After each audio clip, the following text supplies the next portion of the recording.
already? Yes, Jason, he's always on time. That's my boy. All right, so Usual.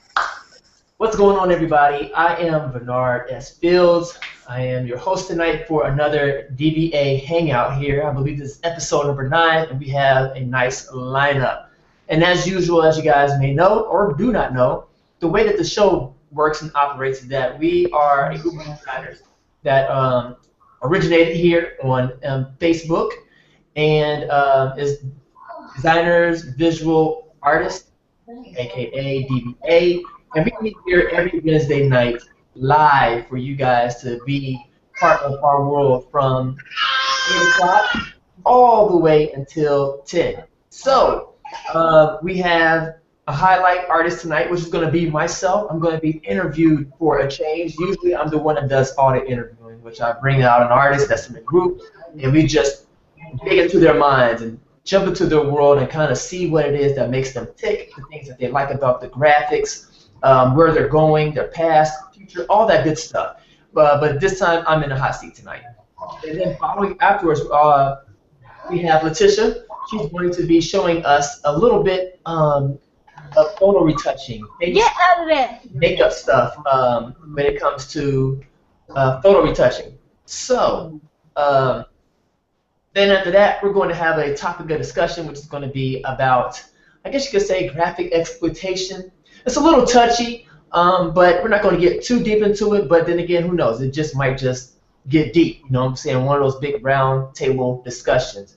So for those who are joining in on the chat, we just ask that you guys will mute your mics until we say unmute them, in which you'll be able to ask the person questions, whoever is in the hot seat, I guess you could say the artist highlight.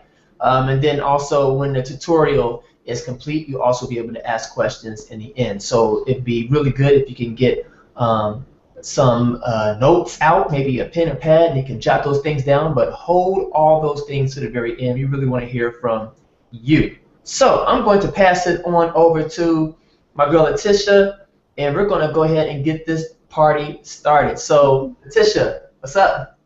Hello, welcome everyone. Thank you for coming. Yeah.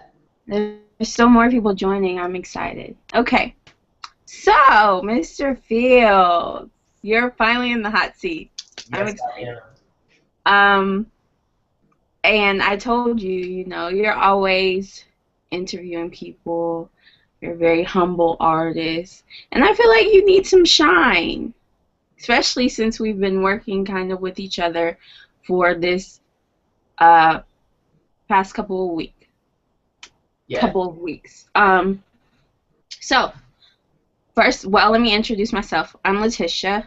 If you're not my friend already on Facebook, I'm the girl that has the very long middle name, Ababenamedfrankie. And I'm a graphic designer as well. And I've been designing for a few years. So let's go ahead and get started with Mr. Vernard Fields' interview. Yay! Okay, Vernard, tell us about yourself and how you came about being a graphic designer. Okay.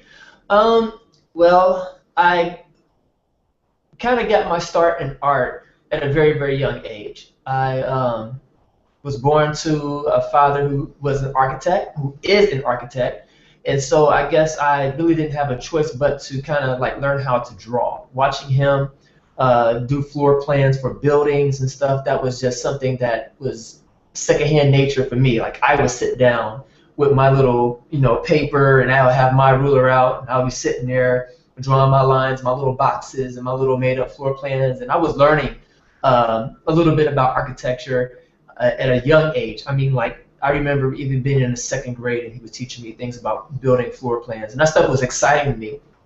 And also drawing cartoons. My father, he was a little lightweight artist, but I remember him teaching me how to draw full figures, meaning that I really kind of got a quick start with the stick men or stick figures, but that quickly was like I was quickly like pushed in the direction of you gotta have some depth. So I credit my father for being the one who really kind of like plunged me into the art world and my love for it at an early age. So flash forward a few years uh, in elementary school, going past that, and then going into the middle school. Going to the sixth grade. My art teacher, she really noticed that I had a really raw talent for art, and so I was doing a lot of hand drawing. Of course, this is back in 1990. Um, so I wasn't really exposed to any type of digital art at all. I was really like a heavy cartoonist, and so doing that in the sixth grade, I would once a week be shipped from school. Like I would leave with I think like 8 to 10 other different selected artists that was within the district, and we were like, it almost kind of reminds you of like the Hunger Games, but without all the killing and everything. Okay. Yeah, yeah, it was kind of like this group went to like I think maybe like 8 different schools within the district and was like, okay, we need your best artists, and this was like sixth graders, and it was like I got I was that volunteer. It was like, oh, we're gonna pull your name out, and it was like, oh yes, I get to go. So I got on the bus once a week, get shipped out to this one school, and the art teacher, she was like an advanced art teacher. Like we was getting advanced classes where we was doing, golly man, like lithographs and other different forms of art, or origami. Like we were really like immersed, and I continued my studies in the seventh, eighth, ninth, 10th, 11th, 12th, my high school. But by the time I hit the 12th grade, if you looked at my schedule, half of my schedule was art. It was like, I did like my major classes in the first part of the day, and then the rest of the day I had like 4 hours of just art, and that was what I wanted, So then I went ahead and went straight to college and did 2 years. First year was, of course, a lot of composition, color theory, paper sculpting, clay sculpting, painting, all that type of stuff, the basics. But then when I went into my second year, that's when I was introduced to the graphics, and that's what really spiked my interest even more. And I was like, wow, this is something that I really would like to do and continue to keep doing, which I did. And 17 years later, gosh, no, not 17, more like 15 years later, I'm still doing graphic arts. I don't do as much drawing as I used to. I'm getting back into it, but yeah, I have a true love for art. I think to add on to that, I think as graphic designers having that art background, I don't know, I can't say that we forget about it, but because some of our work is so fast-paced, I know as far as me being, like, I design flyers, so you don't too much have to draw unless you want to get in depth with layout. Right. And color theory is really important. Wanted to capitalize on that because I was asked a question about what a graphic designer needed to know, because and it's important to know color theory and typography and all of those things. So that leads me to my next question. What would you say your strength is as I don't like calling people just graphic designers, especially someone like you, because you are a well-rounded artist, in my opinion. Oh, thank you. You're welcome. You play around with video, so yeah, you're a visual artist to me. You're not just a graphic designer. And I feel like a lot of the people in DVA are not just, graphic designers. Right. So yeah, what is your strength? That's a good question. If I had one strength that would kind of encompass everything,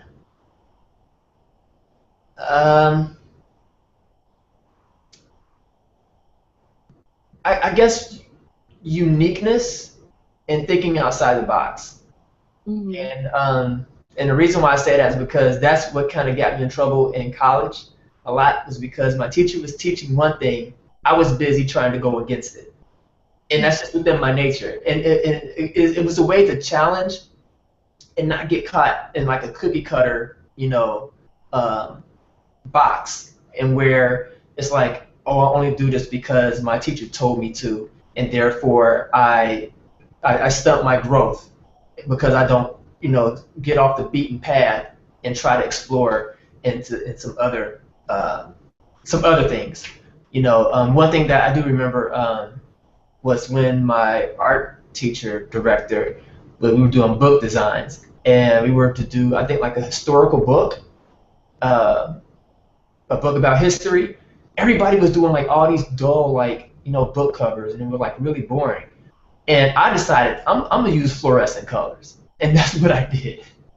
I just went ahead and was like throwing all type of fluorescent colors in there, trying to make it look real cool, and mine definitely stood out. It was different, and my teacher was like, "We need for you to try to kind of tone it down or go this way." And I was like flat out, I was like, "No, I don't want to. This is the way I express myself." And needless to say, I didn't get a good grade on it, but I said, you know what, I don't care because this is art, and I don't think you can really put a grade on art. So that's really my strength, is thinking outside the box. Like, what other ways can I make this unique, to stand out? Now, would you say the difference between, and I hate putting graphic design in this box, Hmm. but I mean, it is. The difference between like your fine art and graphic design, would you say um, that graphic design is more by the book than, your artsy drawing and finding your own creativity in like painting styles, finding your own style in painting and drawing and things like that? Gosh, that's a really, really good question. Um, I Man, drawing to me, I'm starting to realize that has more soul to it. Um, it's something about pencil or pen to pad that can't be, that it just can't be captured, digitally.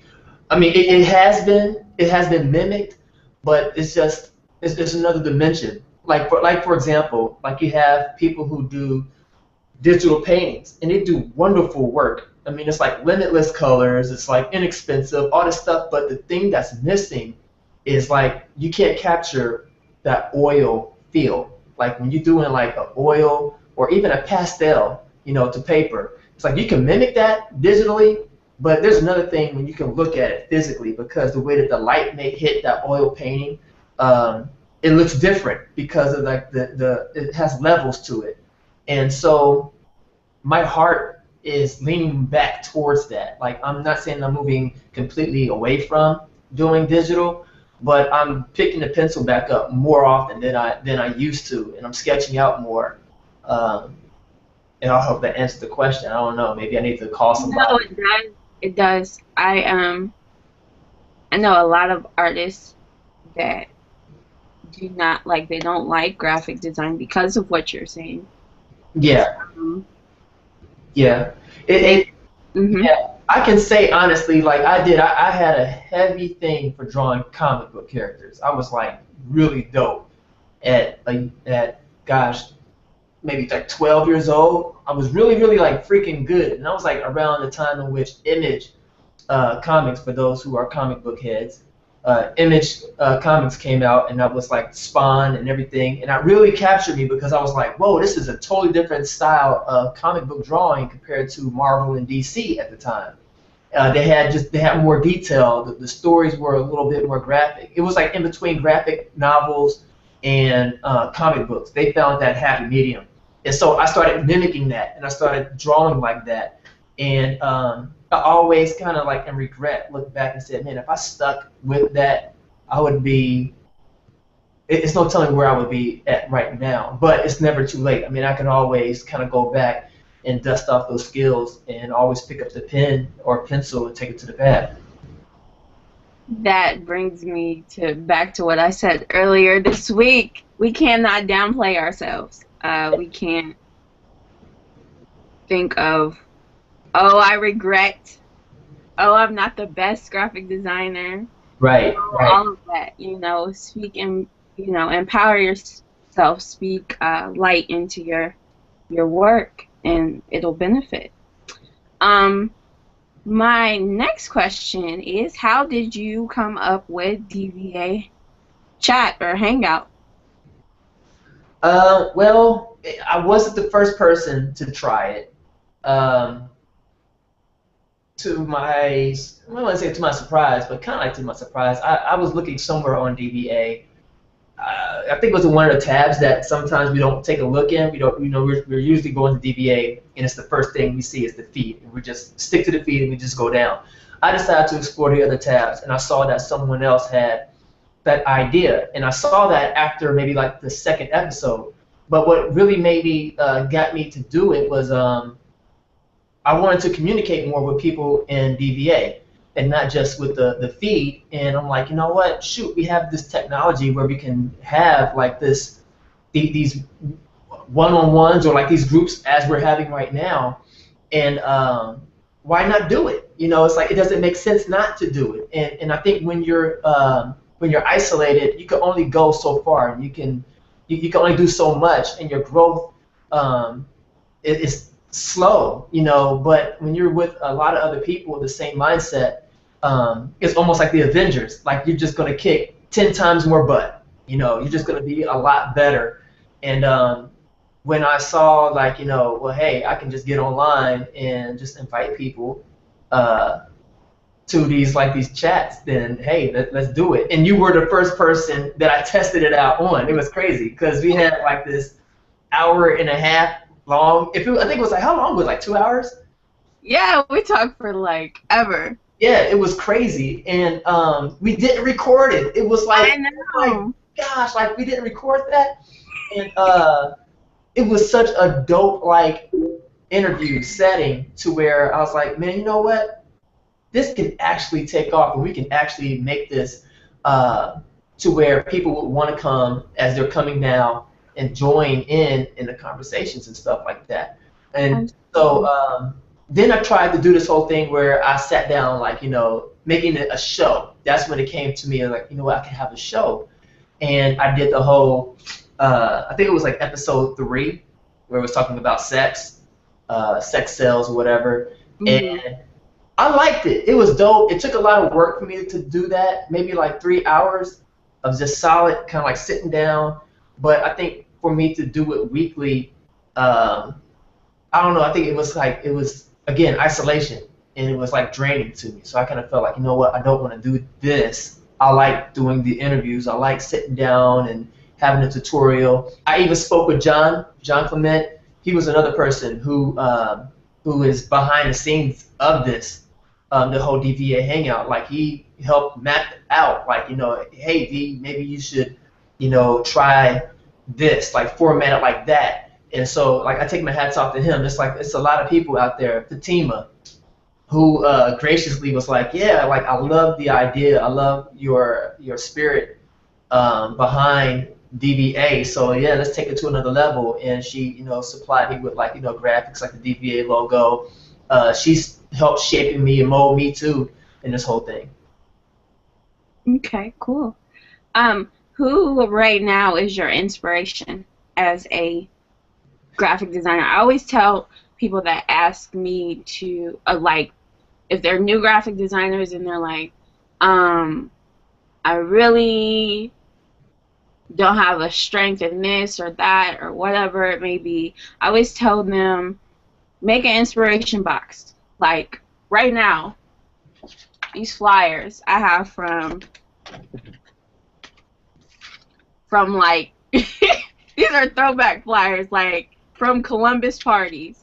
I have these flyers that are old, like they're throwback. You see what they look like, right? Yeah, right. And I have like an inspiration box everywhere. I have a shoebox filled with old flyers. I have an inspiration box on my desktop, on my Finder, window, all of that. Like, so I can, when I'm designing, not to copy, because a lot Right. of people get confused inspiration and copying.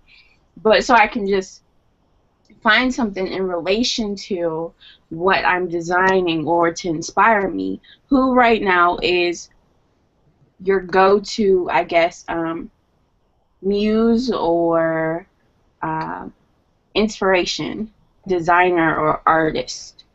Oh man, that's another good question. At this moment, I really don't have one in particular, but I can honestly say, like when I come to DVA, I see so many great posts, and I'm like, that's nice, that's hot.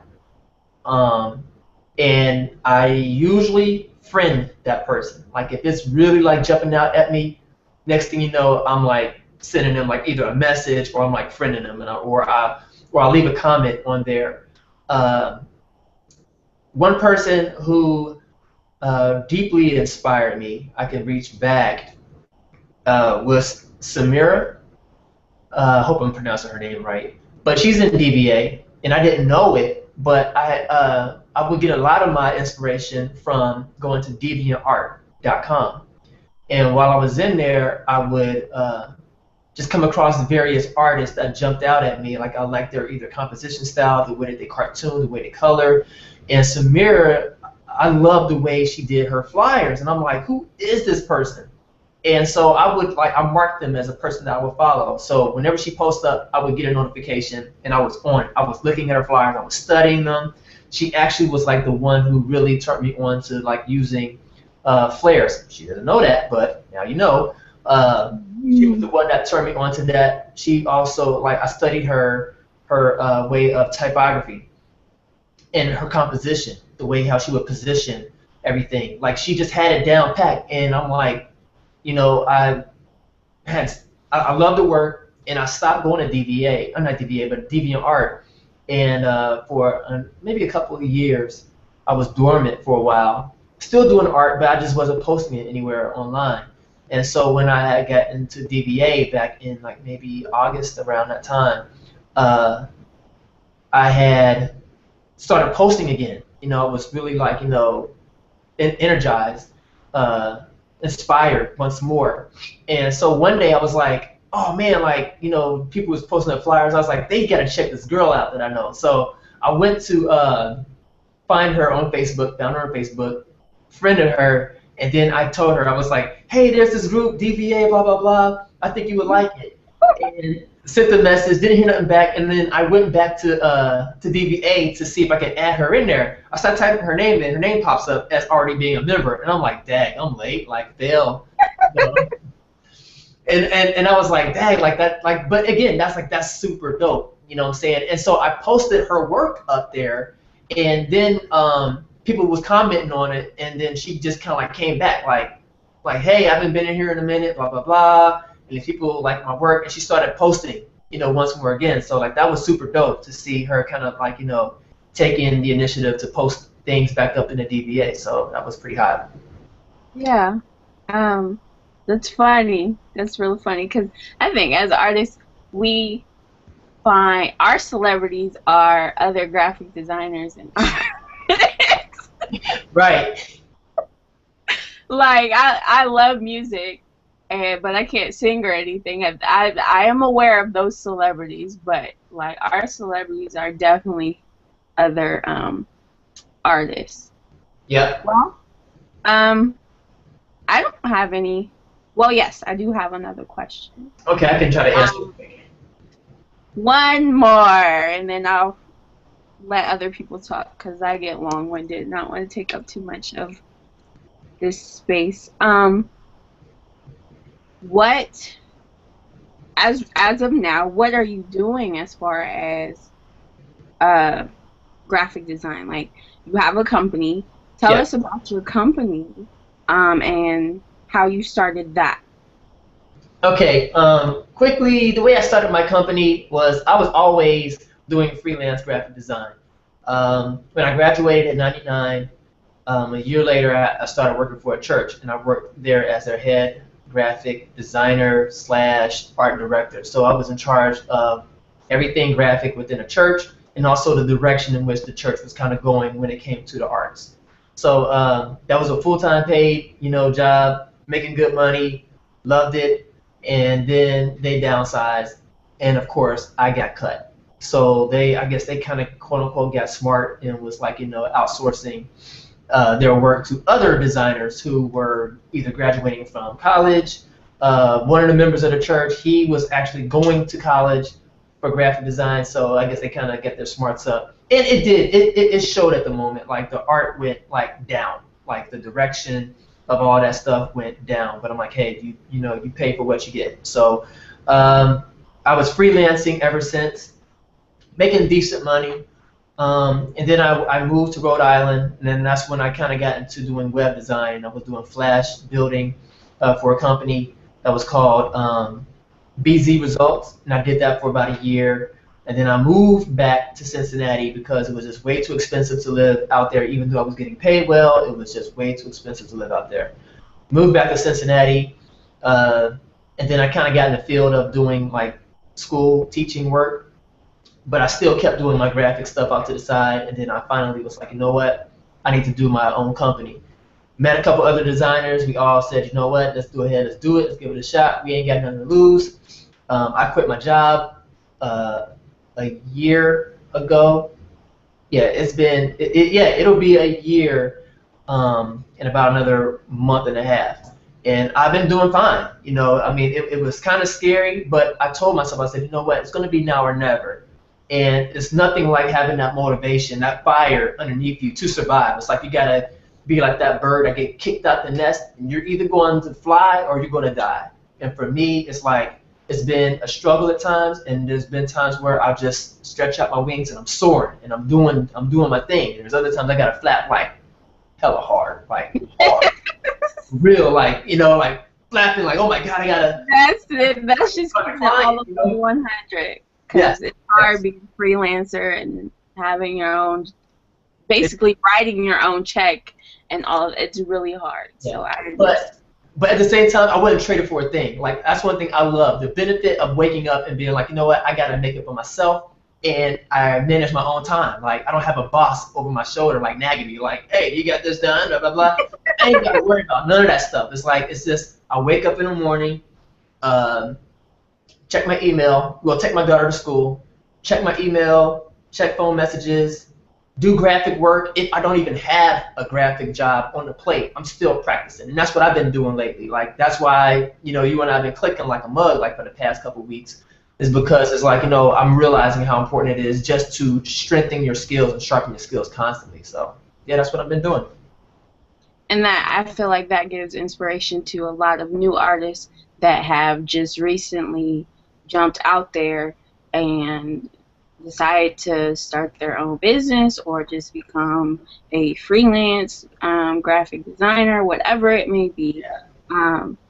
For a while, it's going to seem rough. Yep. And it still is rough. It ain't just, don't think that we just out here millionaires now. Right. Don't let the DVA Hangout fool you. Right. Right. But I thank you. Thank you for having me interview you. Thank you for doing it. That's what's up. Did a good job. Thank you. Thank you. I got my celebrity on once again. No, I'm joking. You should do more interviews. What'd you say? I didn't hear you. I said you should do more interviews. I'm probably gonna put you on deck. Okay, cool. Yeah. I'm on deck, y'all. Yay! Yes. Cool. So I don't know. We only got a few seconds left, but does anybody, I guess, have any questions for me? You can unmute your mic and ask me before we go into the tutorial section. I have a quick question. All right. Where do you see yourself in 5 years? Dagnabbit, that question. No, all right. In 5 years, I honestly see myself with a more, how can I put it, with my design firm more established, and we're having the chance to be able to work smarter and not harder, meaning that we've gotten our clients and we're dealing strictly on retaining, residuals, I guess you could say, where I want maybe 20 clients, and each of those, bringing in like maybe, $10,000 contracts, yearly. That's where I see myself in 5 years. Any other question before we move on? One more question. If not, we can move. One more quick question. All right. If the future you, I'm sorry, if the present you were to meet the future you, what would he tell the future you? Man, if I met my future me, what would I tell my future? Yes, what bit of advice would you give the future you? Man, that's another reverse like question. Usually it's the other way around. Dang, if I met the future me, I'd probably be like, first of all, you look handsome. No homo. That'd be sick. But no, I would then, following that statement, I would then say, is there anything that you would like to tell me that can make you be 5 times greater now, if that makes sense? Yeah. Like, yeah, someone's saying like, spill the beans. Like, okay, you're successful, you're doing your thing, but I want more for what I already see. And if you tell me that now, I'll catch up to that, and it will be a reality.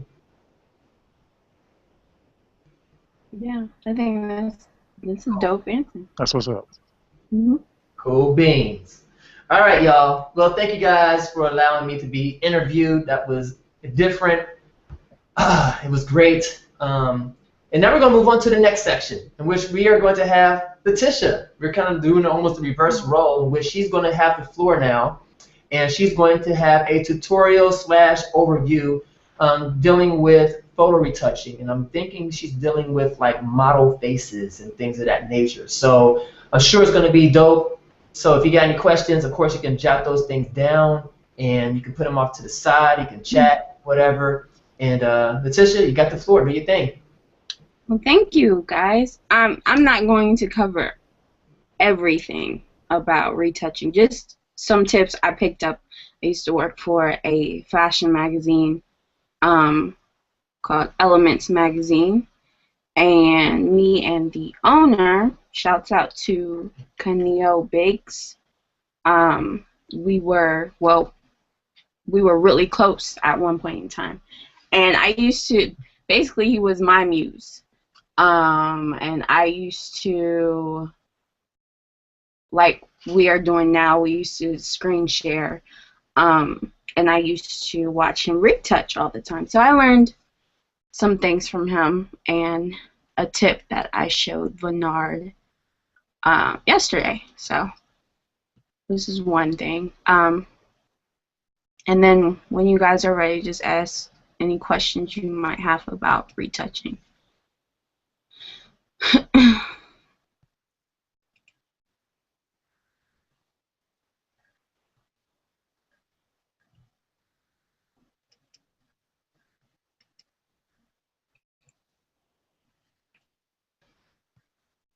Okay, so hopefully you all see the screen. For some reason my Mac's been running slow here lately, so pardon that. This is the model that I'm going to use. I don't know if you guys saw Vernard's retouch, but he used Naomi Campbell.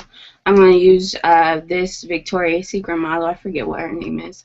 But if you don't know already, I'm also a makeup artist, so I feel like makeup and doing retouching, when it comes to fashion retouching or any type of retouching, it plays a big role for me when it comes to doing retouching or reapplying makeup or whatever you may be doing to retouch someone's face.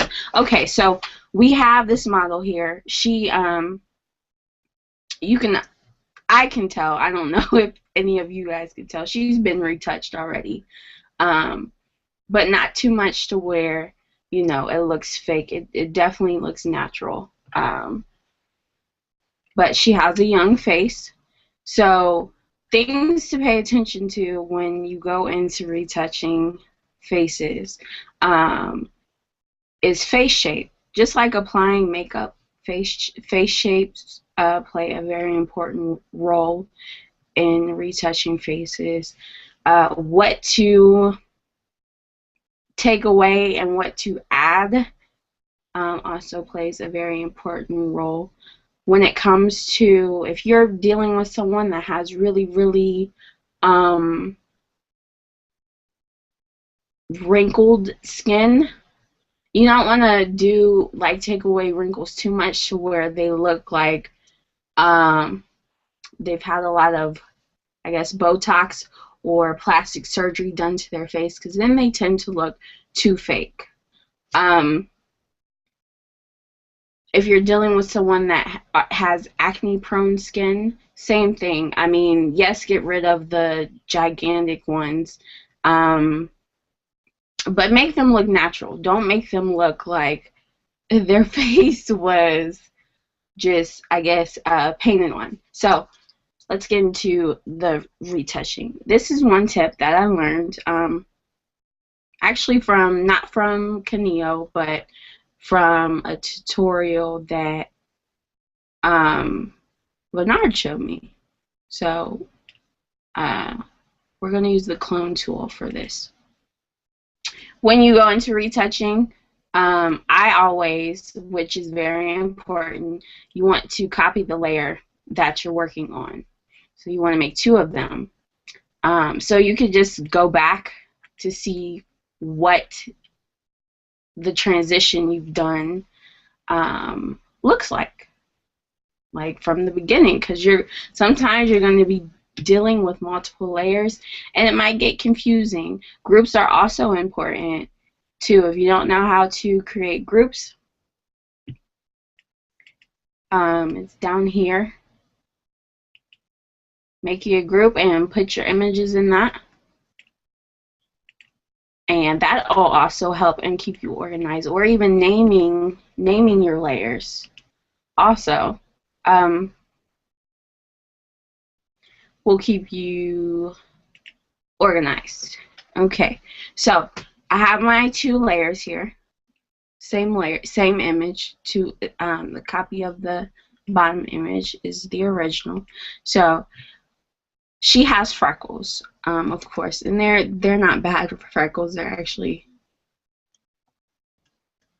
not too much to where it's like, goodness, she has paint splattered on her face. So you want to take your opacity and your flow down to about 50. It depends, whatever you feel comfortable with, or whatever you feel like doesn't need cloned out too much. Basically, it depends on what area it is. You zoom into the face, of course, and this is an image from off of the internet, so it will appear to be blurry. Great images to retouch are raw images from photographers, because you'll see the pores, the actual texture of the skin, and that'll help you determine what to take out and what to keep. Okay, so the clone tool, easy tool. What you want to do is you want to sample the skin, the color of the skin, next to the area where the blemish or the freckle may be. Don't come out here, and because the skin is lighter here, and because of that is because the lighting from the picture that was taken of this model. So you want to kind of go near the freckle. Okay, sample it by hitting, I'm on a Mac, so I'm hitting Option and click. I believe on PC it's Control click. I may be wrong. Excuse me. And then make your brush the size you feel comfortable with, and kind of just clone it out. And like I said, do it as you're the artist, so you would need to determine what would look best for this image. That's why you were hired, right? So, you know, clone it out to where, you know, I like to keep it at 50 opacity and 50 flow, because that way it's not too harsh and you can't tell once you back up that anything has been cloned out. Okay. Okay, so that is basically how you would clone out a blemish or a freckle or even wrinkles. She has really young skin in this picture. So she really doesn't have too many wrinkles to clone out. I mean, if you want to get under eye bags, you can do that with the clone tool too. Hers aren't that to where it's like, eh. she has she needs to get some sleep type. She doesn't look that bad. Okay, so another thing, a lot of people, this is a quick way how to get the kind of glowy feel,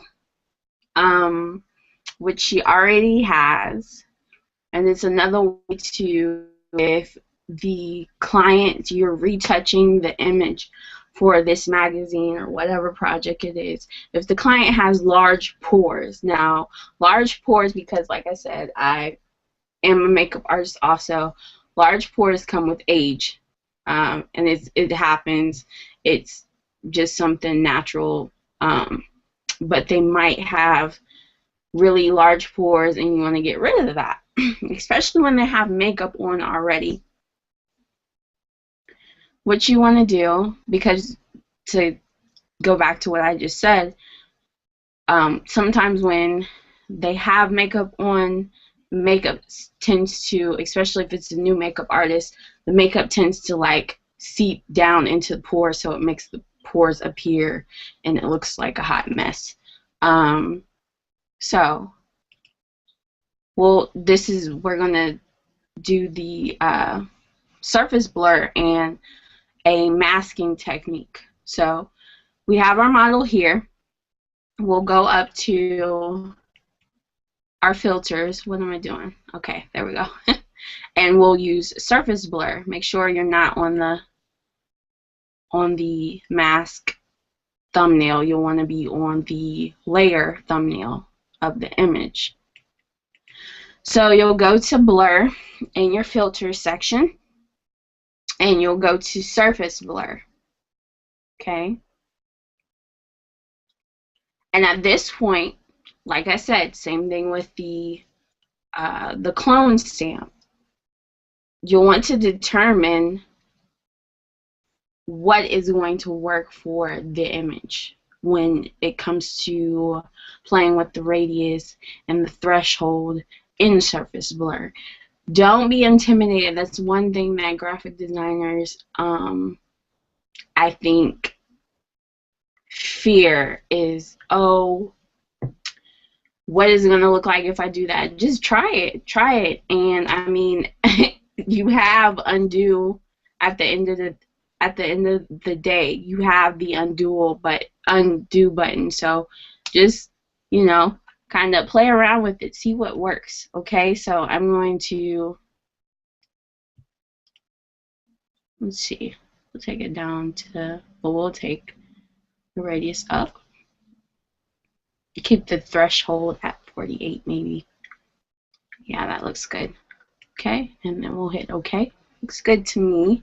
So at this point, we're going to move back to our mask layer or thumbnail, and we're going to get the paint bucket.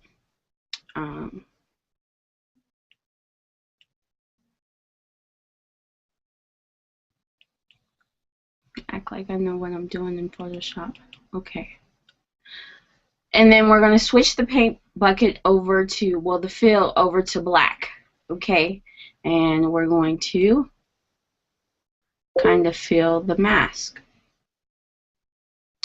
And you see how it's on the canvas, it's completely gone, what we just blurred out to us, right? So, but here's the trick.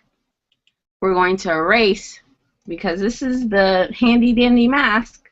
We're going to start erasing one side of her face so we can get that flawless airbrush look, as if she already has makeup on and she's beat to the masses. So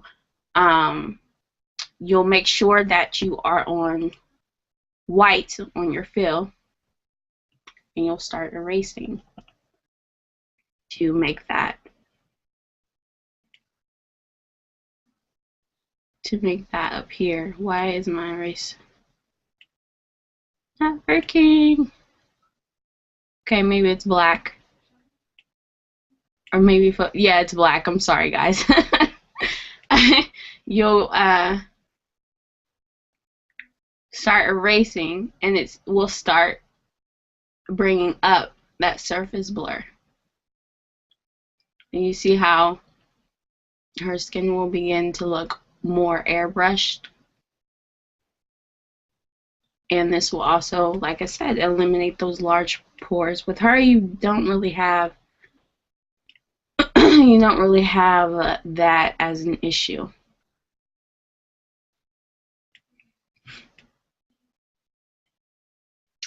And then you'll do the areas where she really needs some of that help.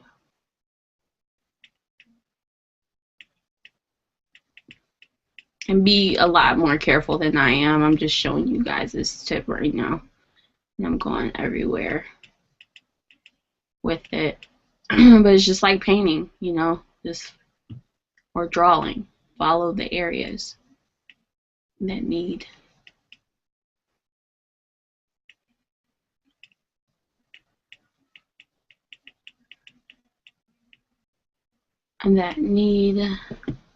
the filter. Okay, so, and like I said, to go back to what I said about keeping track of your layers and keeping the original image as one of your copies, as your bottom layer, excuse me. This will tell you the difference in where you're at in your retouching if you just turn off the eye. See how different that looks?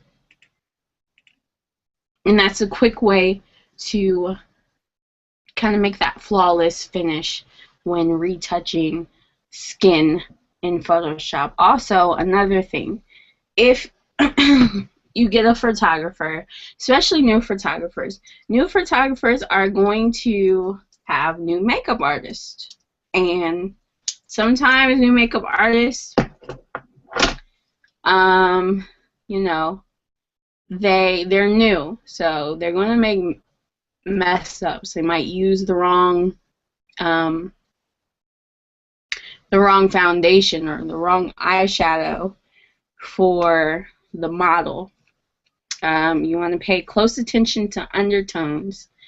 That's why color theory plays a really, really important role in makeup artistry and graphic design and all of that. So if the person has cool undertones, you need to understand the difference between what will counteract or what will cancel out odd colors in their skin tone. And that's a whole nother, we'll have to touch on that later as far as in DVA Hangout, because that's a big chapter of stuff, just like typography. But say you get a new photographer, and you know, their makeup artist is, I mean, she works, but her makeup her makeup is kind of funky, and it's not really working for the skin tone. So a way to kind of, I guess, help that out or eliminate that is creating a layer. Let me do that again because I just flew right into it. I'm sorry. Creating a layer on top of what you've already retouched. Pretend that we have tons and tons of layers here. So we'll create a layer on everything we just retouched. We'll go here to our foreground color and we'll change it to a gray, right? Depending on what we're trying to, I guess, counteract or mask out or blend for this model is going to depend on what type of gray we're going to use. This is one way. Create the layer. Pick your gray and fill the layer. Okay? She's gone. Yes, I understand. Then you want to go to your blending modes and you want to play around with your blending. Now, this is going to change the lighting also. So, this is another way. Now, usually a good one could be overlay. It'll make things more blended, more unison look. Okay? That's one way to blend. Another way is going back to another tutorial Vernard shared with me, and I didn't know this would work too, is using noise. So, forgive me if I do this wrong. I'm trying to remember. I should have practiced before I started. I believe you have to fill the layer. If not, we're just going to try it out. We'll go to filter. We'll use noise. Okay. This also works for if you have. I have topaz. I'm a fan of topaz adjustments. So this also works for topaz. And topaz has that grungy type of really sharpened effect. And sometimes when you're dealing with this, also goes into a lot of cover art. If you're dealing with the artist and the artist is urban, they want that grungy feel. This will help counteract that or blend so it doesn't look too grungy, but just enough. So you'll add noise. See if this works. Nope, you have to fill it. Okay.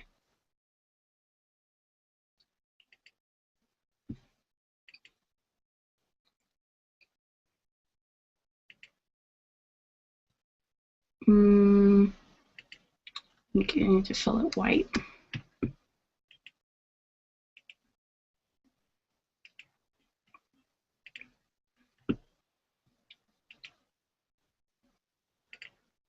Okay, fill it white. Add noise. Make sure it's on uniform.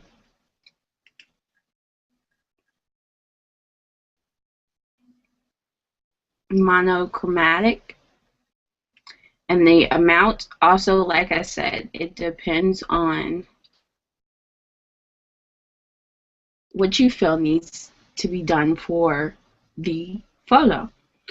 I'm going to just play around. We'll see what happens to her skin.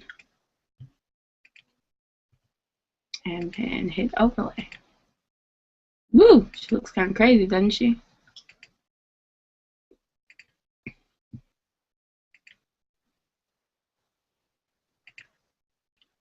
So she doesn't need that much noise, obviously.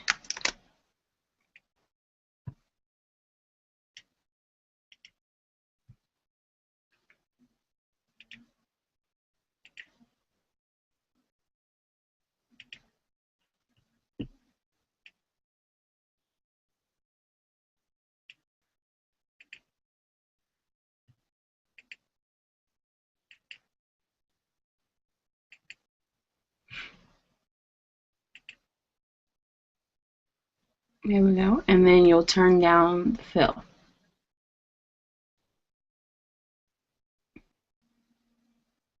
This will also help to bring back some of the texture if you've reached a point to where, I've not cloned, but blurred out on the mask a little too much. And I want to bring back some texture to her face so she doesn't look like she has either tons and tons of makeup on or a lot of plastic surgery done. This concludes my little tutorial. I hope it helped out. If you have any questions, feel free to ask me.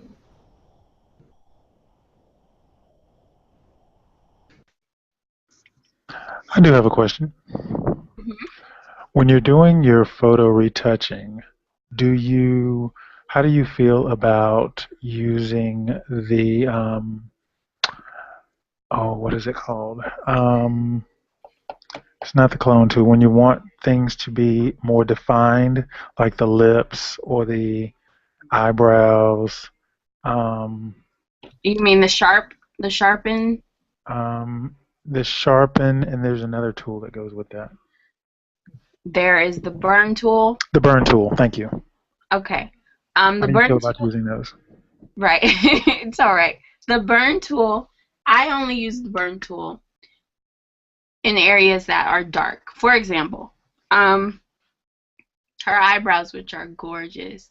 If I want to bring that out more, and I hope this is answering your question. If I want to bring that out more, I'd go into the darker areas of her eyebrows and I bring it out with the burn tool. Right.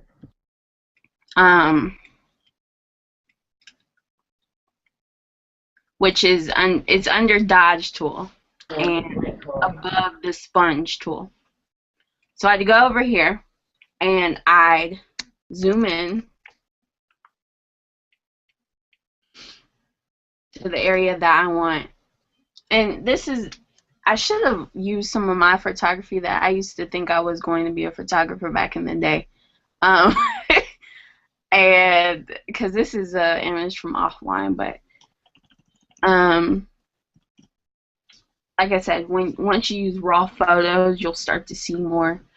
Her eyebrow looks a little ashy because we got her from offline.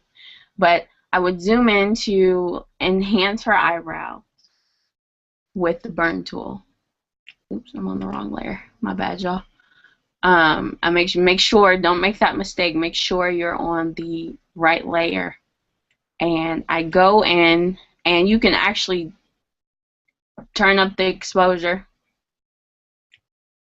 turn it down, switch your range, your shadows, your highlights, your midtones, whatever it may be. And I go in here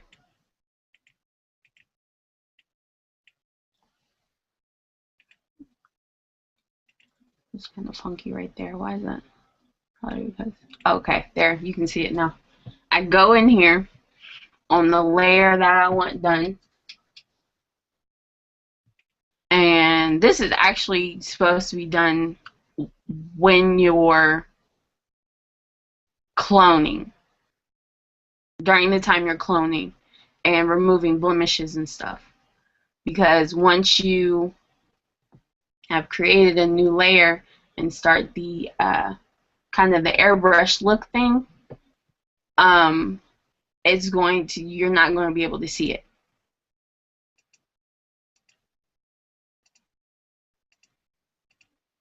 So I'd go in here and I would bring out her eyebrows because I want to see her eyebrows. And like I said, it depends on what all the client wants. I burn those out. And not to the extent that I did, because now it looks kind of weird. But I'd burn out the areas that I want to see more of. Does that answer your question? Yes, thank you. Okay. That also, I was telling Vernard, when you're retouching and you have to deal with the airbrushed look that photographers always want, you'll want to reapply the makeup sometimes. Because, like I said, if you're dealing with a funky makeup artist that really, I mean, like I said, some photographers, especially if it's time for pay or something like that, they're going to pick new makeup artists. And new makeup artists, they're just starting out. And, you know, sometimes it can get a little crazy. Like, what were they thinking when they did this or whatever? So, in order to bring that retouch or that soft look that you created with the surface blur, you need to understand contouring and highlighting of the face. Highlighting is just to bring the skin back to life or to bring areas up that you want shown. And then the contour part, the dark part of contouring is to sculpt or carve out areas. For example, if you're dealing with someone with a wide nose, you'll want a more shapely nose. If you're dealing with someone with a bigger forehead, you'll want to not so much highlight on the forehead. You'll want to carve out by adding darker areas. And let me show you guys real quick. By adding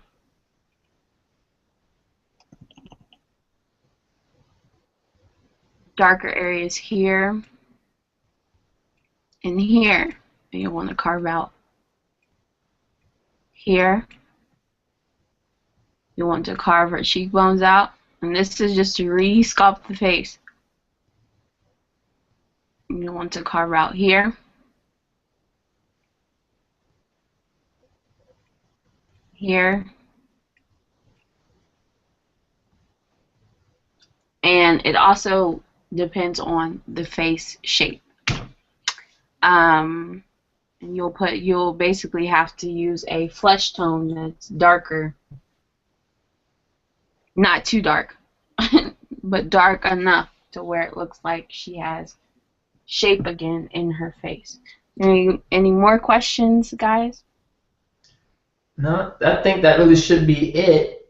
And we really greatly appreciate you doing this in-depth tutorial to help a lot of us out. And I was reading off to the side. That was really funny in the group chat. The ladies that are here going crazy, all like, "Oh, I can't wait to do my own profile." Lord have mercy. When I first starting like posting my own pictures, everybody was like, "Who's doing your makeup? This, and that." Well, every now and then I retouch, just to try my hand. It's trial and error. Yeah. To see what you can do with faces, and it can get you some money. Who doesn't like money? I have a question. All right, yes, ma'am. Mostly not a question. Into the next section, but go right ahead, Tina. Okay, I'm sorry. My name is Tina Louise on Facebook. I will be friend requesting you. Okay, cool. Cool. Okay. Nice. Thank you. Oh, I got a new friend. Hey. Yes, for life. Oh, Lord. Okay. Cool. So again, thank you very, very much. And for those who are tuning in, this is the DVA Hangout. I am Vernard, and you just got finished hearing a tutorial, a very great tutorial by Latisha. So we're going to go into the third segment, possibly the final segment of the show. Depends on how the conversation goes, in which we're going to have our designer's topic. And today's designer's topic is going to be, I entitled it graphic exploitation. Now, this kind of popped up since like yesterday. I think it was Latisha again. It's always me. I'm controversial. Yeah, she posted up this thing in the newsfeed talking about the use of drugs, specifically cocaine, on these mixtape covers, and there was a various amount of replies. I replied, some other people replied and stuff, and then it was like, oh, this should be the topic tomorrow, and I was like, cool, why not? That can be it can happen. And so we did. We had like a little topic of discussion dealing, I guess, with sex in graphic design. Like, could you do graphic design without using sex, because sex sells? And we all kind of like agreed and said, like, yeah, it can be done, but at the same time, it's a very powerful element. So we're just gonna have open. I don't really have like any type of like books, or any recommendations, videos, anything like that at the moment. But we're just gonna have everybody you want to. You can unmute your mics. You can show your faces if you want to, and we're just gonna just have at it. And let's just be respectful of each other's opinions, each other what we may call facts or whatever. And we're gonna all come out of this conversation unscathed. Trust me. Okay, you know I'm about to start. Okay, go ahead, jump in there, get it started. Well, my designing right now, like most of my main clients is mixtape artists. You know what I'm saying? So how as a designer, and don't get me wrong, I be trying to gear them away from that type of, you know, cover or image for themselves, but they still demand is, well, I'm paying you, this is what I want. You know what I'm saying? So I guess customers is always right is the model that I always went through, but I do get tired of doing it. Like, put my design skills more to a test than just, I'm so tired of cutting out marijuana, cutting out cocaine. It's like crazy. And how does that, like, does that make you feel like a conflict of interest? Or is it just you're just tired of doing the same thing over and over and over again? I mean, like. Well, I'm gonna tell you where the conflict of interest come in. As a designer, trying to build a portfolio.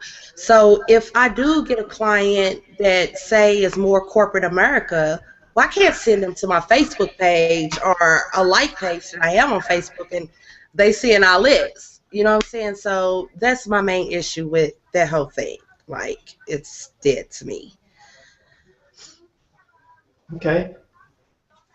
Cool. Anybody else got anything to say about that?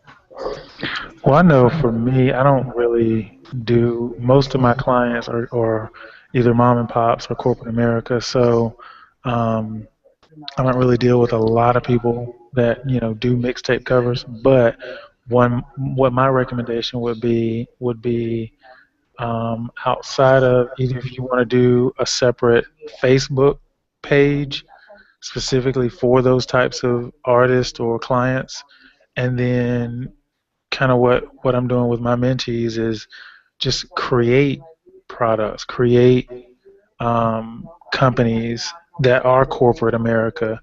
That way, even if they're not a real company and you haven't done work with them, or redesign a logo and then create a different page for those types of products or clients, and then that's what you show to your corporate potential clients.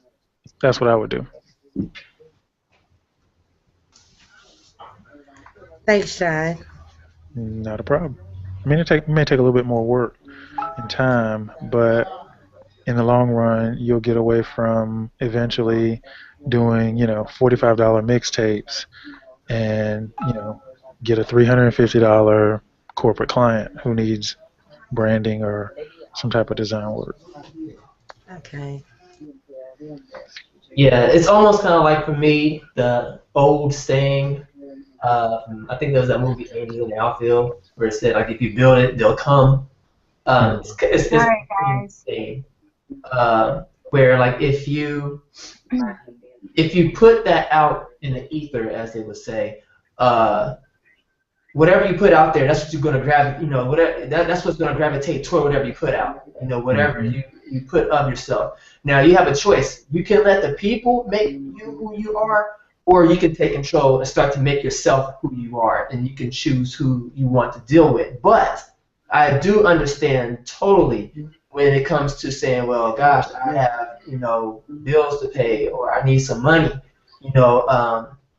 It's quick and easy. It's something that you really just have to kind of like balance out within yourself. Because like I said, you don't want to send corporate America to your Facebook page. Now, I haven't been to your Facebook page lately, but with you making a statement, I can only imagine, like, yeah, it's probably like, those covers that's, that corporate America would probably like turn their nose up at, like, I don't want to see a person, on a flyer with, cars, women, cash, drugs, and all that type of stuff. Like, I want something that looks, corporate, and which that's when you have to imply what John was saying. just start making mock-ups and then gradually start putting that out there as your face. And the people who do mixtape, who do rap, they'll start to, I ain't gonna say weed themselves out, but they're looking for a graphic designer. More than likely, they're not gonna choose you. And then you have people who are out there looking for great company layouts and logos and stuff. They'll see that face that you're putting out there, and they'll start to gravitate more towards you. And it's not like a thing that happens overnight. Like, I believe it's going to be something that could be gradual. That's going to be gradual. I want to add on to what you just said. Me, as when I first started graphic design, it was because I love music and I love hip hop and I love rap. It was the thing that I really, I'm going to be working for Def Jam. That's who I want to work for. So I'm going to get this mixtape cover thing under wraps. It was to the point where I was nominated for an Ohio Hip Hop Award. That's how aggressive I was in the mixtape cover, I guess, aspect of graphic design. However, back to what Vernard is saying about corporate America looking at your portfolio. Here's a tip. For example, I have a spot card for Jay-Z in my portfolio online. There is no marijuana. And of course, Jay-Z's album covers are not like drug dope boy based. Like, if you look at his album cover, it looks like an album cover. Sometimes he doesn't even use him on the front. My thing is, if you love mixtape cover design, and if you love doing album covers, like they said, mock up things that don't have drugs in them, or doesn't have sex, or doesn't have something that corporate America will look at you like, not hiring you, you snort cocaine, smoke weed, and you're out there turning up every night, all of that, if that makes sense. And it's easy, just make up a company. Make up a rap artist. I just did one, Griselda. She's my my heavy metal, I guess, album cover layout. Just did one of those. I don't know who Griselda is. She came up to me in my brain. Nice. But no one knows that looks at my portfolio. They probably think she's an actual artist. I made all of that up. Make things up. That's what we're artists. Make things up as much as fake it till you make it.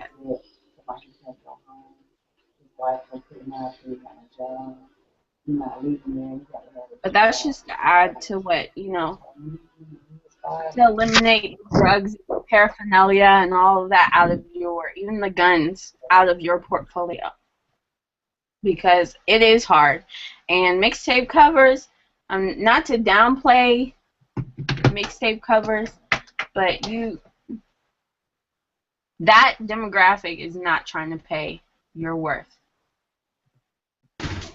I agree, and I do like doing covers, but I'm more into my photography more than graphic design. But if I do a cover, I really like to use just, photographic photos just as a design. Right, and that's another thing. They want you to use camera phone pictures. Don't get me started on that one. Which makes the design worse, It's just it's horrible. But back to the drugs and everything, like Vernard said, you put out what you want as far as what type of character you want to portray. And I'm not trying to justify anything for the Yo Gottis, the Young Thugs, all of them. But that's the type of style they want. And why they do it is because I honestly think that it's organized to be that way. To paint this picture of Black America like that's all we do. We turn up and we smoke weed and snort cocaine. We have all types of females. So, and I could get so deep into this, not on my Black Power soapbox or anything like that, but those who are my Facebook friends, y'all know how I get. But yeah, it's all organized to, you know, kind of take away from our greatness. And if you feel like it doesn't need to be in your portfolio, take it out. You have that choice. If you have a rap artist and they pay you well, and you just so happen to design a cover and it's full of drugs, sex, and whatever else, just don't put your name on it. Don't put it in your portfolio. Design it, get that money by all means. That's how I live. If you look at it like that's how my kids are going to be eating, that's how I'm going to pay rent, then do it. I mean, yeah, it's bad. It's horrible. And some people might argue with me about this or disagree with me about this, but if this is your only hustle or this is all you have, do the cover, get the money, but do not put it in your portfolio. Yeah, I agree with that as well, because I mean, I've got a client who's a photographer, and he does a lot of boudoir photo shoots. So, but he wants me to put together photo albums for him and design them. And, you know, I'll do it all day and, like you said, make that money, but it's not going to my portfolio because if I get, you know, a major client or a potential client, I'm not going to have, you know what I'm saying, women in negligees in my Right. portfolio. Right, exactly. So, yeah, I agree. Definitely. Do it, make that money, just don't put it in your portfolio. Right, and you have that control. Everyone has control what goes in and it doesn't need to be in your portfolio. I mean, if you have to, pick someone that you feel as a seasoned graphic designer, you feel is well established, and you ask them to look at your portfolio. You ask them to look at your work as a whole. I think Vernard, you've done something like that in Cincinnati, right? Yeah. Yeah, have someone look at your portfolio and basically help you decide what should be in your portfolio and what shouldn't. Right now, if you go to my portfolio, I think because I'm not applying so much for jobs, and I'm still a lot, like most of my clientele is urban demographic. Some of my stuff, like my advertising pieces, I have a Stella Nude piece that is extremely, I mean, it's not risque to where it's like pornographic, but that tone of that piece was sexy. You know, I had to grab sexy with skin and with kind of semi-nude women and the pulse.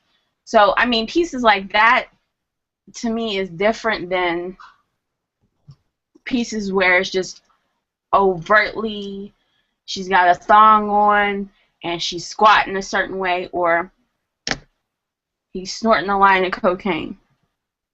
To me, that's totally different. Because, yes, sex sells in art, well, in advertising.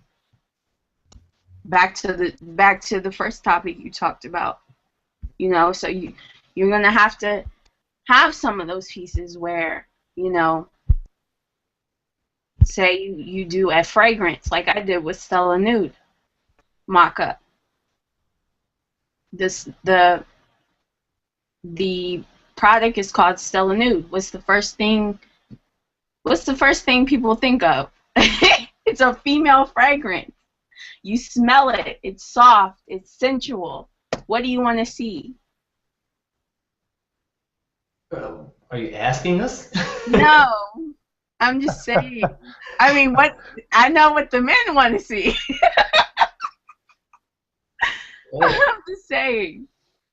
Well, yeah, I mean, I think that that's part of the whole thing of branding and marketing, in which the demographic, like who you're trying to aim to get. I mean, like how you said, I mean, with just the title of it alone, it's like, oh yeah, men are attracted to that, and women want to be attractive or be attracted to. So it's like, yeah, I'm going to get that perfume. So I think when it comes to even the branding, it has to appeal to the woman, but at the same token, it has to be like sexy enough to where it's like it's the man who's like, yeah, like that's what I want. Right. You need. There's a fine line between that woman wants to be her in the advertisement, and that man wants her to be his woman. Which kind of brings me, I guess, like kind of like to the other statement or the thing I was, bumping around in my brain today. I was like, okay, well, when it comes to like mixtape covers and just that whole culture within itself, and I believe it's safe to say, amongst us that we're like in a heated point in society when we have blacks being exploited on television, and I think it's a bunch of propaganda, to be truly honest. And do you believe that we play into that? Like how Tina was saying, she tries to push these artists away from saying like, hey, let's not go that route. And then it reminds me of what you told me last night. You were saying like, golly, I've been looking at a lot of Earth, Wind, and Fire art, and that art was like dope. And then to see that Nas video, I was like, that's probably like one of the dopest videos I've seen in a long time. Right. Versus seeing like a video full of, dudes, what I'm saying, like on a street corner rapping.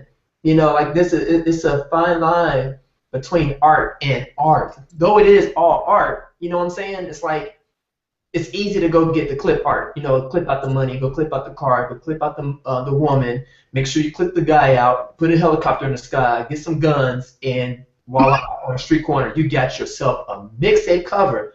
Like, it's art to a certain degree, but at the same time, it's like, at what cost? At what cost to the general public to look at us a certain type of way, and for us to be responsible or irresponsible when it comes to trying to, I don't want to say fix the problem or just turn a blind eye to it, but it's like something's going on. I mean, wouldn't you say it's a generation thing too? Because I have tons and tons of hip hop books that, because my father, he introduced me to that music, and the only thing I know that really was crazy back when I was introduced to hip hop and I wasn't allowed to really listen to it was Too Short album covers for Uncle Luke. I wasn't allowed to look at his covers. Those were really the only ones that stand out to me. Those were more album covers. Mixtape cover, like the whole explosion, I feel like didn't start until maybe the late 90s, would you say? I would say earlier than that. I think it really, the godfather of all this stuff that we see right now is like Master P. Oh, yeah. No Limit, when they came out, they had that look, and everybody went bananas just over the art cover. It was like the yes, you know what I'm saying? It was looking like this, diamonds and stuff, and like the helicopters in the air, like with Cash Money Records. Like that's what birthed a lot of what we see still lingering around today. Before that, I can honestly say I don't remember it being anything like that. I mean, it was really like art. And when you talk about like Uncle Luke and stuff, it was more like photography and right. Like that was the whole era of sex. But prior to that, before that, you had the picture and you had some simple typography and you had people rocking the African medallion and the Dookie Gold chain, that type of stuff. That art. And of course you had a big album art covers too to go right along with it during that in the 80s. But what really switched it and turned it around was Master P. Yeah, I feel like He was the originator of that type of mixtape cover thing. But and then there is some really good artists like Crits covers, Big Crits covers, phenomenal. Artists like, Jay-Z's covers are Yes. dope. You know, there's ways to, and I think I'm not even going to just say about these rap artists that they're all about the drugs and everything on covers, because I've designed for rap artists that want more conscious covers. This last one I did, it was actually a single cover. The rap artist wanted to depict more the hanging of black men, and like the Ku Klux Klan movement type thing, more of like in a artistic way. I've done covers like that. I've done covers where it's just more ornaments than anything. I've done covers where it's kind of the Bouguereau type feeling of, or the Versace print. You might see a lot of those prints nowadays on covers. Or the feel of that, not really Versace. You know, so I can't really say all rap artists are let's put some drugs out on this cover either. And there are artists that have good taste. I can't even say that, because see, I've done it. I've done the whole, we just go put some weed on here. I've done that. You know, my MySpace days, that's what I was doing. That's what was giving me, and I was charging like $10. Oh God. I think it's definitely, I think it's a generational thing is one part of it, because Vernard, you made a good point saying, okay, if you look at your Earth, Wind, and Fire, you know, your older artists, their CD covers, and even, you know, record, you know, album covers, where the design was intricate and it's detailed and it had meaning. But then when you look at, you know, like the people that, say, Tina's dealing with, you know, it's a mindset. And as long as they can stand in front of the gas station, stand in front of the barbershop, sell their CDs for $5 a pop, and make their money back, but still kind of get their name out there, they're okay with it. But if they take that same thing and go in front of a record executive, that's not going to fly. No, it's not going to fly. So I think because they have that local mindset and they're not thinking globally or internationally, then they're okay with, you know, having the cocaine, having, you know, someone in an orange jumpsuit in a courtroom, having someone, stacks of money, women, cars, the whole nine. They're going to do that. I mean, if you look at, prime example, Lil Wayne. When Lil Wayne's CDs first came out, he was doing mixtapes. His stuff looked just like that. But if you look at his albums today, completely different. Same artist, really the same type music, but his mindset has changed from the standpoint of what his designs look like, what his CD covers look like. Completely different from when he first started. I mean, to add on to that too, because when it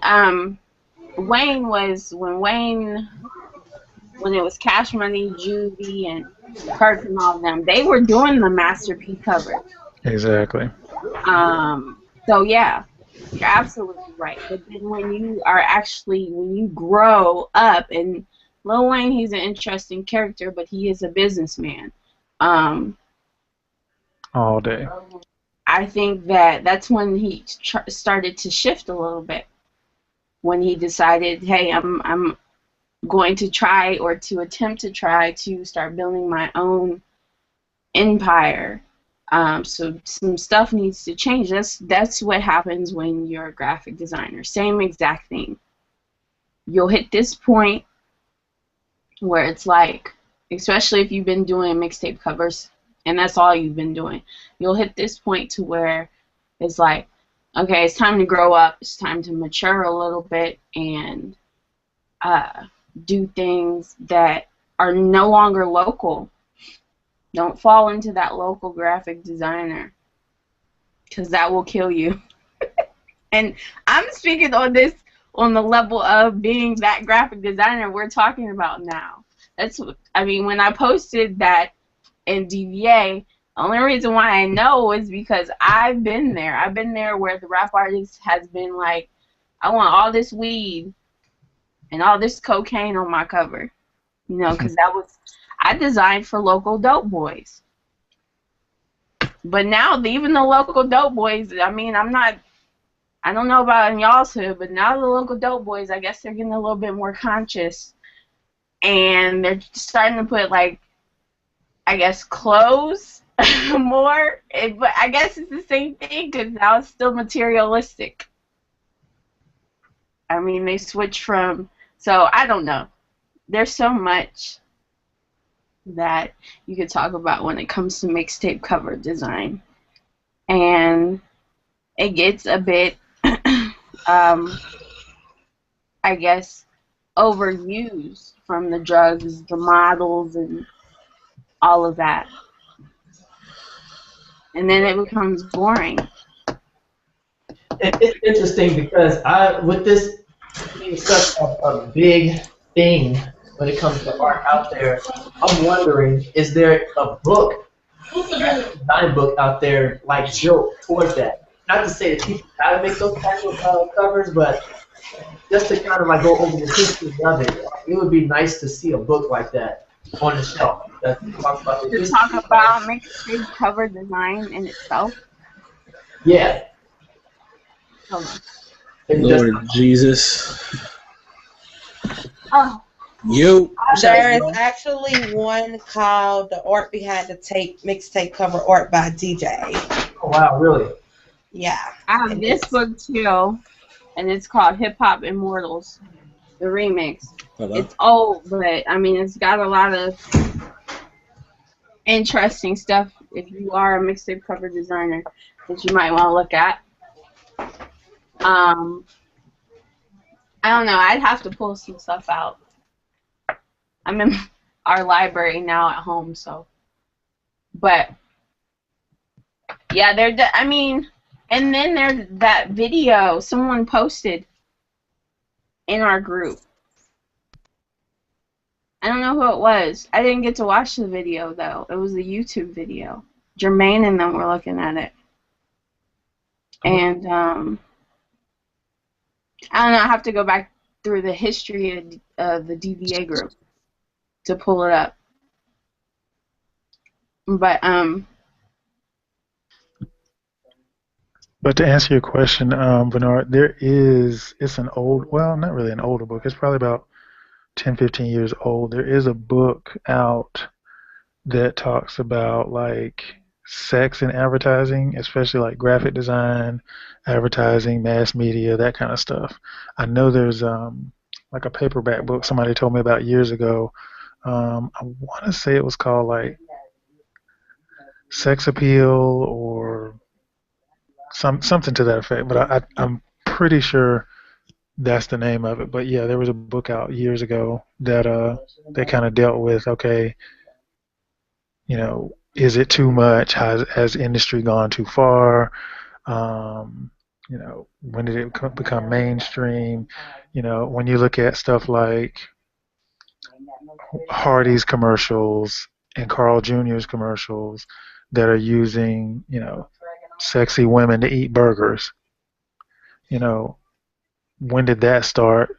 I mean, and it's primarily because you've got Hugh Hefner who has stock in Hardee's and Carl Jr.'s.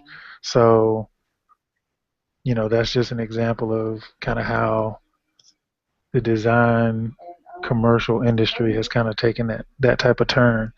But you know, it's pretty much out there everywhere. But all of the companies aren't owned by those type of people, though. I think I mean, America has made sex sell. True. from the beginning of time. I mean, prostitution is one of the oldest. I don't think it's just America, because America is pretty Oh yeah, mild when it comes to, sex and TV and sex and advertising. I mean, America is very mild compared to like European countries. that's true too. Very true. But I guess it just begs the question,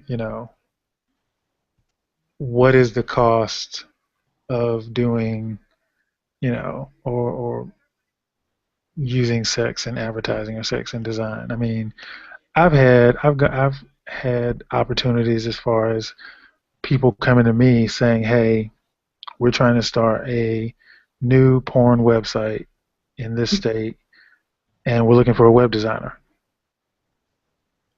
Would you give us a quote?" Type Did thing. you turn it down? I didn't turn down the opportunity to do a proposal, but I didn't get the project. But I mean, it's out there. It wouldn't go in my portfolio, but Oh, I've designed many of pornographic DVD covers in my day. That's going around big time. Like, as a photographer, I've been asked, can I do videography far as going about making a porn? wow. Filming it. So it's going around tough. Wow. Yeah, it's going around real good because I got hit up to do some stuff that somebody was trying to submit to. Is Was this it Penthouse? Is that midnight? That's midnight. Yes, Oh, it the is. man of the hour. You Hey. need to chime in on this. Yeah. So, I've been hit up to record porn, to take pictures for porn sites. It's like I really don't. It's just certain people who I feel like my work needs to be done for. Like now, if I get hit up by, like I said, Penthouse or Playboy or some other big name porn company, then yeah, I'll definitely do it. But to do some side stuff, I'm like, no, thank you. So you mean the name would change your opinion about doing it? Yeah, because it's a lot of janky porn companies too. Just like it's janky promoters and janky club club owners and everything else. It's like to a certain extent, like it'd be cool to do it, but one, the janky ones never want to pay your the price that you put out there Yeah. to them. Then they want to try to shorten what the price that you that you quoted them. Then on top of that, it just goes on and on. So it's like, especially with porn, it's like, no thank you. I shot one porn chick, and that was Keiki, but she shot for something outside of porn since she done retired. So it was more like her model portfolio, maybe. Yeah. I mean, there's nothing. If you're a porn star and I feel like you retired the whole porn star thing, I don't think there's anything wrong with it. I can't even talk because the covers have design, like I said. I've even been hit up by some chicks that's selling sex on Backpage to take pictures. Oh, wow. Yeah, Right. it's a big wow. Yeah. So it's like the pornography side of things is just like you said. It's really coming into everything else. Yes, it is. Like it's ridiculous how, but just like y'all was saying, sex sells. So it was just really a matter of time until it came down to the point of it being like porn start to become a bigger thing than what it already was. Just like how stripping became no longer a hustle, is more like a career. Right. Or a form of exercise. Exactly. So Well, once I seen that, I knew like, okay, what's next? People's gonna be doing pornography classes. yeah, like the pole dancing classes. Yeah, it's I just like you said, sex sales, see and people got to that. make money from it too. On top of them selling it to something else. So Now, I have to admit, I mean, I'm just gonna be 100 all way honest. Now, if they come to me with at least 2,000, between 5,000, I'm gonna be like, set up, give me the popcorn. You know right, what I'm saying? I mean, if I'm they just gonna give be me if honest. they give me my asking price, then we're good to go. Oh man. I mean, hey, that's being all the way 100. And Trip. I'll put it in my portfolio. I don't know about y'all, but I'll put it in my portfolio. I'm trying to tell you, because if it's gonna bring in money like that, I'm with it. I'm just, Exactly. all day, I'm with it. I sure will.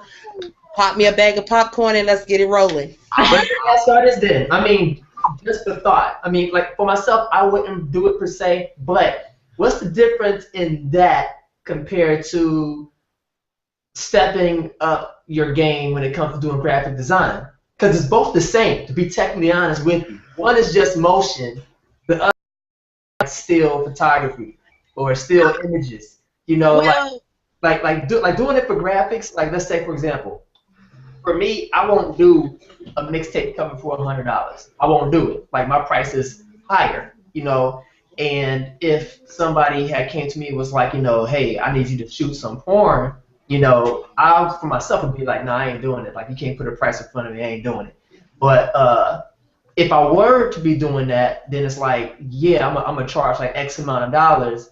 But if it's like $100, I'm not going to do it. But it's the same type of hustle. Like if I'm trying to get my name out there in that field, then I would just do it. Right. Okay, let me ask this then. So at what point does, when we're talking about the whole exploitation from a standpoint of, are you exploiting yourself? At what point do you say, okay, you know what? I mean, because we could say, okay, well, if the price is right, yeah, I'm gonna do it. So we say that for everything. Is it if it's a Budweiser or if it's skinheads that want a website done, or if the KKK comes to you and says, I want a website done, or if someone comes and says, I want a website done and it's for child porn. At what point is your price going to determine your morality? Yeah, I'm about to say it's You know what I'm really saying? At what point do you draw that line? Or is money the end all be all? What did Midnight say? I think it really comes to what your morals is too. See, Exactly. porn compared to child porn, or it's like it really depends on the person. That's really what, but not even just morals. It's just the person in general, because somebody's gonna make that child porn site. I'm not gonna make it. Right. Or somebody's gonna make that skinhead porn. That skinhead site. Yeah, skinhead porn. Wow, that's a good one. Wow. Not. I'm not gonna make it, and I'm not even going to. A person could tell me right now, like, yeah, no, I don't like black people, but I want you to make this KKK site. Mm-hmm. We're gonna pay you X amount of dollars or whatever you ask for. No, thank you. I'm okay. Right. right. So I guess it really depends on the person. Definitely. Yeah, I mean, like for me, I'll be honest. I'm what Tina said. Like, I mean, I don't mind. I wouldn't mind like designing for. I mean, because I've done it in the past. I designed for porn sites, and I mean, some of them pay good money. So as long as they're paying good money, it's not like I said in the beginning before some of you guys came in. You have control of what you put in your portfolio. Yeah, I guess it just goes back, like you said, to the individual. You know, if morals have a play in it, if you know, if it's something that, you know, if you do one, then that one's going to tell 5 more. And is that what then you want to be known for? You know, regardless of if they're paying you $500 or $5,000, is that what you want to be known for? Now, if that's what you want to be known for, whether you put it in your portfolio or not, if you do good work, word spreads. Right. So whether you put it in your portfolio or not is relative. If you're known for it, then people are going to keep coming to you for that. So I guess it just begs to say, you know, is that what you want to be known for? Well, no, but I mean, it goes along to say, just keeping it 100. If somebody come to me and say, "Hey, will you shoot a porn video? I give you 5,000." Looking at my bank account right now, I'm gonna take it. You know what I'm saying? But no, that's not something I will be wanting to be known for. No. You know, a lot of people that do shoot porn videos, you know, a lot of them go by undercover names. Like, it could be a person that's sitting right next to you, and you'll never know that person is in that industry. You see what I'm saying? But I mean, I wouldn't want to be known for it, no. But I'm gonna be honest too. Somebody comes to me for $5,000 right now, and I'm gonna take it. Yeah. I think that to add what Tina said, like, I mean, if you are a graphic designer and you're just starting off, I mean, some of those things might happen to where, you know, hey, somebody sees you, they do some like the mixtape cover thing, and they see you do good work, and they're willing to charge. I mean, to pay you the amount you're asking for, and sometimes it's more than what somebody is usually asking for. So then what? You know, I mean. Right, but like that goes back to what I was saying. Like now, for example, Tina's known as the person who does mixtape covers, and to the point where now she's been doing it so much, she's tired of doing it. So now she's become known as this person. People keep coming to her saying, "Hey, I need my mixtape cover," and it's the same people who don't want, you know, the professional, pristine, like record store ready CD covers. They want the Master P old mixtape looking covers. So now it's almost like she's stuck in this rut of everybody wants mixtape covers, and I'm tired of doing them. Exactly. So what happens when you say, okay, I'm going to do this video or this videography for a porn star or this porn stuff, and then that porn person tells 5 other people, and now they're all coming to you, and then 2 years later, you're known as the porn videographer. Yeah, because you can't get stuck in it. You can't get stuck in it. Right. I feel like if you do anything well and long enough, you're gonna be known for that thing. Oh, true that. So that's why you have to make sure that's what you want to do and what you want to be known for in the beginning. Right. So no matter what, if you do it once and you do it just like Vernard said, if you do it once, I don't know if that was you or I don't know if that was you, John or Vernard, that said if you do it once and you do it well, good work travels. Exactly. So no matter what, like it's people who know me as a photographer and don't know that I do graphics. It's people that know me as a graphic designer and don't know I do take photos. Mm-hmm. So it's like no matter what, it really comes down to if you want a person to know that you did that. Yeah. And 9 times out of 10, if you do it, more than just that person who you do it for is gonna know. Absolutely. Well, with me, I think because I'm just getting into graphic design, and so it's a lot of things that I don't know as far as designing that I'm still learning.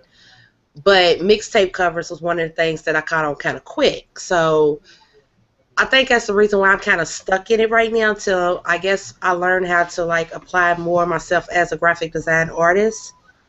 But my opinion is like you're not stuck unless you want to be stuck. Like I really believe that if you do something and you consistently do it, Yeah, I mean, yeah, I mean, people can think of that about you all day as far as, oh, that's the mixtape cover graphic designer, or that's the photographer, or that's the person that you go to if you want to do some pornographic. You can always change, like I said, people have more control than what they give themselves credit. You can And then also too, I think another thing is because I'm just kind of like realizing that way you guys are talking, it's like they don't teach you that in college. No, they don't. They don't teach you that at all, and there's a reason they don't teach you that, because they're trying to prime you for corporate America, and you realize that. And then plus colleges are smart enough to know that they don't want that on their portfolio. You know, as far as saying like, yeah, that's the mixtape cover college. You know, like that would be crazy, and corporate America is not going to respect that college.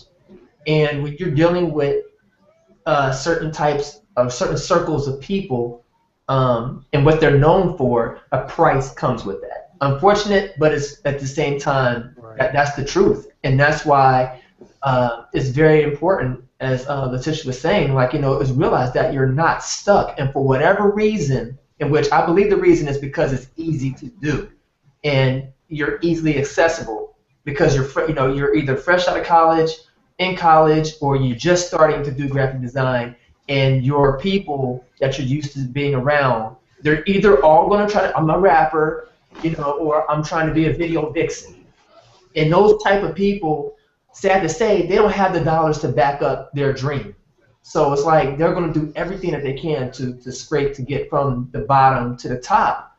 And really, they're going to use you as a, you know, as a stepping stone to get there. And like you guys were saying earlier, once you do that one job, you do it well, then your name goes around in that circle. Trust me, those same people do not deal with corporate America. So your name is not going to magically just appear up in, like, you know, P&G or, you know, Macy's, you know, ring of people, unless one of the people listens to like that type of music and they see the cover and they're like, oh my God, like by miracle chance, oh, who did this mixtape cover? I'm gonna go ahead and send this down to corporate office to see if they can contact this person to do our next ad. Right. You know, like it hasn't happened yet. I haven't heard of it happening yet. Chances are that it's never going to happen. They're busy looking at. Go ahead. No, I was just gonna say, Mike Capel, who was a part of DVA, he actually got a city contract off of a mixtape cover. Nice. They basically wanted to see a couple of things that he just had on his phone, and he just presented one of the mixtape covers. And when he explained that all they did was give him the name of the mixtape and a picture of themselves, and then he showed them what they created or what he created. They basically said, "Okay, listen, yeah, if you have a mind like that, you can create almost anything. So we want you to do, you know, we want you to have the city contract." But then it goes back to where what was on the cover, like if it's Right, exactly. Yep. Oh no, I'm not saying that there was like any type of drugs or, you know, whatever on the cover like that, but more likely because there wasn't. But there probably was, like, from what he told me, I think it was more of the, I think it was like a racing scene. With like Lamborghinis, people hanging out the windows, things like that. It was bright. I think the one that he told me, if I remember correctly, because it's been a while since you told me about it, it was pretty bright and bold. So yeah, it wasn't no like Coke Boys or nothing like that. Cowboy cover. Right. Oh man. But yeah, he's gotten a couple contracts, like corporate contracts, off of mixtape covers and urban design. So it's possible. Yes, possible. I mean, you gotta look at Noiseworks. Like, if you look at any of his cover designs, he don't do the drugs and things either, for real. Right. But Noise has built his own empire. Yeah, he has. Yeah. He has. And that's what I was going to say. It's like when you look at a person like him, besides him building his own empire, just the fact that his work, his mixtapes are good, like movie poster good. Right. I can easily see his stuff being like hung up by in Hollywood, and film producers saying like, "Yo, I need a cover for this next action film or this next thriller that's getting ready to come up." He's already proven that he can do that, and he has a following of people. So yeah, it's possible, but at the same time, it's like, again, building your portfolio. I think kind of like being smart, knowing what to put in there. Right. What to show. Like, if that's your hustle right now, I can't knock anybody for doing it. Number one. You know what I'm saying? I mean, that's my hustle as far as underground hustle right now. I mean, I got some nice pieces as far as my school portfolio. You know what I'm saying? Like, right now I'm in design. So if I was to go into anyone corporate America, like the portfolio that I will showcase will be my school portfolio. Right. And let me say this too, because I remember you were talking about your Facebook page. Just create another Facebook page, like a personality Facebook page. Like yours that you already have, but then create another one. Like that's what I have. I have like a corporate Facebook page, and then I have my own personal Facebook page that I automatically log into. But like once I'm logged in, then I can go and control my other page and do all the networking that I want to do and everything else. And when people say, "Hey, I want to go visit your Facebook page," that's the one that I send them to, and they can see my portfolio there. And they can see that I'm like all nice, clean, dressed up, or whatever. You don't have to send them to your one that you're like skeptical about. Like, I don't know if they should see that. So. Yeah, because I mean, honestly, this Facebook page that I have now, like I go by Tina Louise. That's my first and my middle name. Mm-hmm. So if I was to do corporate, of course it'll be my first and my last name. So. Right. Yeah, but do that for sure and start building that up. But yeah, it's 3 minutes till closing time, and I don't want to like stop the conversation, but I'm just gonna put it on pause just to let everybody know that if you're watching this video on YouTube, thank you guys for going all the way to the end, the whole 2 hours. We really appreciate it. We do this every Wednesday from 8 o'clock to 10 o'clock, and that's Eastern Standard Time. So. Spread the word out there. Let people know that there is a community out there on Facebook if you're a graphic designer that you can join. Yeah, thank you guys very much. And also to Latisha for doing that fabulous tutorial on photo retouching and then a topic of discussion.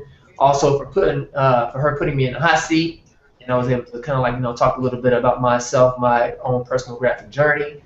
Been a pleasure, and so until next time, next Wednesday, I will see you guys later. Peace in and confusion out, and happy designing.